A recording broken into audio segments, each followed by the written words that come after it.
Paz de Cristo, meus irmãos, mais uma vez aqui no canal Reino de Deus, sempre procurando trazer aí estudos para a edificação dos irmãos.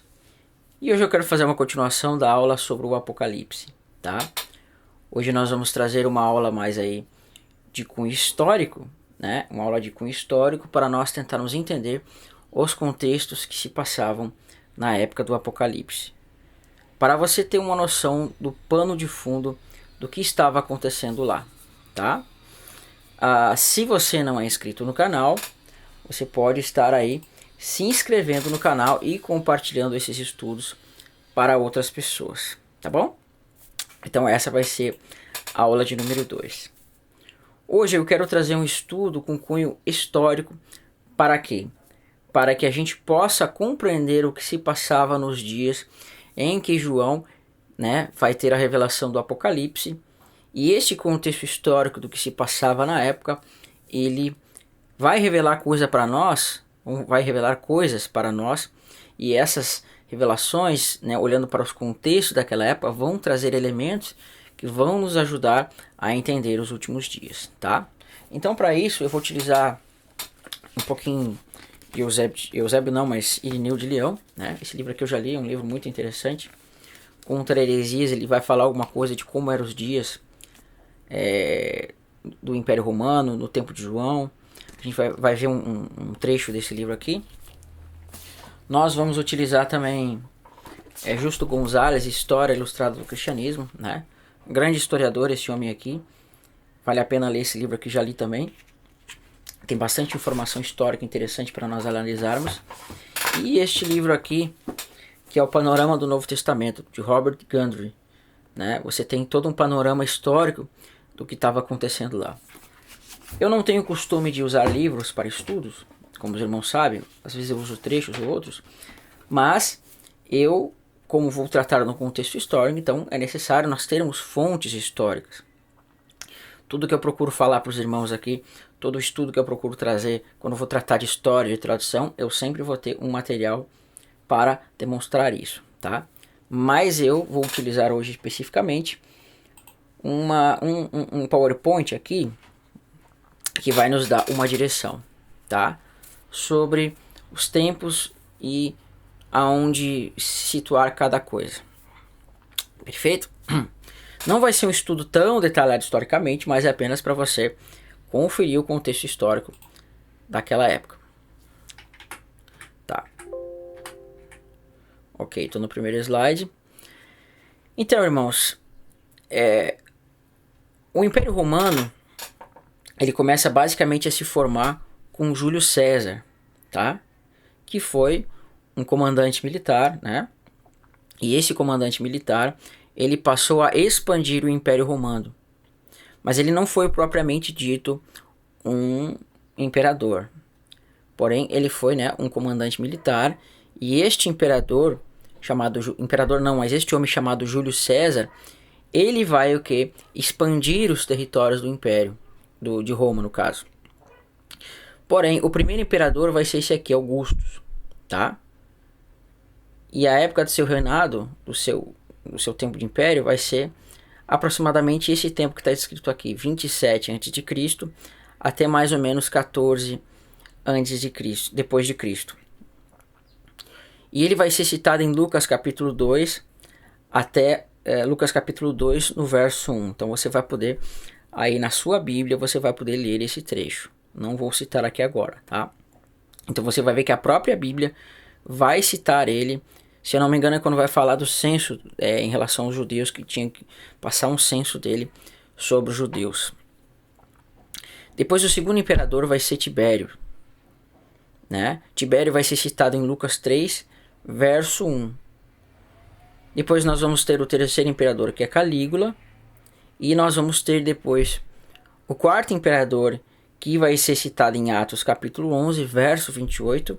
E depois Atos 18, verso 2. Tá? E aqui vai ter o período dele de 41 a 54. E depois nós vamos ter o quinto imperador, que vai ser Nero. Tá? Nero.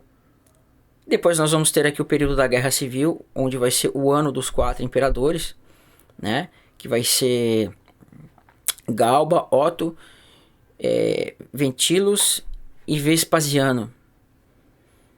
E depois nós vamos ter Tito e depois Domiciano. Perfeito? Não tem como aqui, irmãos, eu falar de imperador por imperador. Porém, nós vamos aqui olhar com um pouquinho mais de definição para Nero e para Domiciano. O que nós temos que entender desse contexto aqui é o seguinte, irmãos. Tá? Primeira coisa que nós temos que entender aqui, nessa ordem de imperadores, é que o Império Romano ele vinha numa crescente expansão, né? Esses imperadores eles vieram trazendo expansões para o Império, e isso começou a partir de Júlio César, e depois nós vamos ver o Império mesmo se formar com Augusto. E devido à grande expansão, o Império Romano, eles iam dominando determinadas regiões, iam criando províncias, e essas províncias vão ter pessoas de vários povos diferentes que vão ter as suas religiões, né? Vão ter as suas próprias religiões. E com isso o Império ele vai o quê? Fazer um sincretismo dessas religiões. Mas todas elas tinham que estar atreladas à religião oficial do Império Romano, né? Então você poderia ter a sua religião naquele contexto do Império Romano, contudo você tinha que fazer parte da religião oficial do Império Romano. Porém, havia um grupo que não era obrigado, que a gente vai ler assim. O princípio: cristãos como um subgrupo do judaísmo, né? Liberdade de associação e isenção à religião oficial romana. Então, os judeus, eles eram os únicos que tinham liberdade de não se associar com a religião romana oficial, né? As sinagogas judaicas eram a exceção. Então, pelo fato das sinagogas judaicas serem a exceção, por que havia essa exceção das sinagogas judaicas? Por que havia essa exceção com o povo judeu? Porque você tem que entender que alguns anos antes, em torno de 180, 200 anos, no período dos Macabeus, se você não leu o livro dos Macabeus, você deve ler, tá? Houve uma grande guerra entre judeus e gregos, né? Porque os gregos queriam implantar o seu helenismo dentro do contexto de Jerusalém, profanar o templo, fazer uma série de coisas. E os judeus chamados do clã de Judas Macabeus, eles se levantam e vão, né, batalhar contra o Império Grego, o Império Macedônio, e essas grandes revoltas vão trazer grandes derrotas para os macedônios. Então, baseado nessa experiência que os macedônios tiveram, os romanos decidiram não, vamos dizer assim, incomodar os judeus para não ter problemas diplomáticos.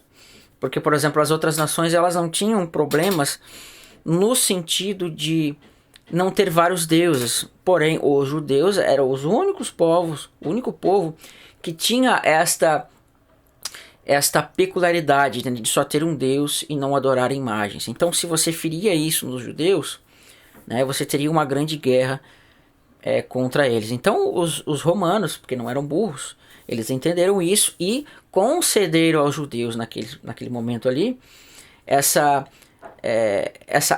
oportunidade de não servirem a religião oficial romana. Então, por isso que você vai ter sinagogas em vários lugares das províncias romanas, no contexto de Paulo, no contexto ali dos apóstolos, no contexto de Atos. Lá em Atos 15 você vai ver que Tiago vai dizer que Moisés tem em todas as cidades onde onde é pregado Moisés, né? Nas sinagogas onde é pregado Moisés. Porque o judaísmo tinha esta isenção. Então, quando surge o cristianismo, a gente vai ver que nesse surgimento do cristianismo não havia uma diferença explícita entre o cristianismo e o judaísmo, tá? Então diz assim, os cristãos eram uma questão interna dos judeus. Então, para os romanos, os cristãos eles eram o quê? Uma questão interna dos próprios judeus. Então, assim, Cristo ele era judeu, perfeito? Os seus apóstolos, os primeiros discípulos eram judeus. E os primeiros crentes, quando queriam no Messias, eles continuavam em sinagogas. Né? Tanto que você vai ver isso em Atos, você vai ver isso em Tiago, você vai ver uma série de lugares que judeus que se convertiam continuavam indo nas suas sinagogas, às vezes sinagogas inteiras se convertiam, eles continuavam com o seu culto judaico normal, mas com a diferença que agora eles tinham a fé no Messias. Isso você pode ver em Atos 21 também, tá? Você pode ver no livro de Tiago, em alguns lugares que eu não lembro agora. Então, para os romanos, né, se você era judeu e cria em Cristo, não fazia diferença nenhuma. Para eles era apenas uma variação da mesma religião. Porque você tinha várias variações da mesma religião naquela época. Você tinha os fariseus, você tinha os saduceus, você tinha os zelotes, você tinha os essênios, e agora você tinha os chamados nazarenos do caminho, que eram justamente os cristãos, né? Então, para o Império Romano, os cristãos eram apenas uma variação do mesmo da mesma religião. Perfeito? Então, se os judeus tinham esta proteção, vamos dizer assim, por parte do Império, a gente começa a ver que os cristãos no início do Império também vão ter essa diferença, essa ligação, vão ter esta mesma proteção. Só que quando essa história começa a mudar, a gente vai ver que quando vai passar a ter a diferenciação entre os judeus e no caso os cristãos, aí vai começar a vir esse contexto de perseguições, esse contexto de mortes por parte dos cristãos, tá? E por que que isto vai acontecer, irmãos? Porque os judeus, por não aceitarem a Cristo, eles vão começar a mostrar para o Império Romano que havia diferença sim entre o judaísmo e o cristianismo, porque segundo eles o judaísmo não aceitaria Cristo como Messias, logo não faz parte da mesma religião. Então assim o que vai acontecer? Vai começar a haver esta separação entre judaísmo e cristianismo.